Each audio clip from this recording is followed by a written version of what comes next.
মিষ্টি খেতে এসেছেন? মিষ্টি তো খাওয়ার জিনিস, খাবো না তো কি করবো?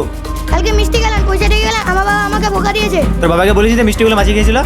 আমি মিষ্টি দিতে পারবো না, জানি কান থেকে জান বলছি। মিষ্টি না দিলে তো মিষ্টিগুলো কেড়ে নেবো। মিষ্টিগুলো রে। শরীর মিষ্টি নাকি? দিব না। আচ্ছা মিষ্টি খেতে দিবি না? মারছেন কেন? মার না, মার। বেরে মুখ ফুলিয়ে দে না। দে বলছি মিষ্টি দে।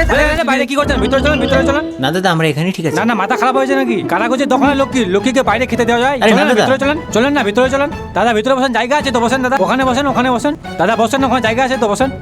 বসেন বসেন বসেন, জায়গা আছে তো বসেন। मेरा मुंह गाली कर गई मेरी जबान टूट गई यार।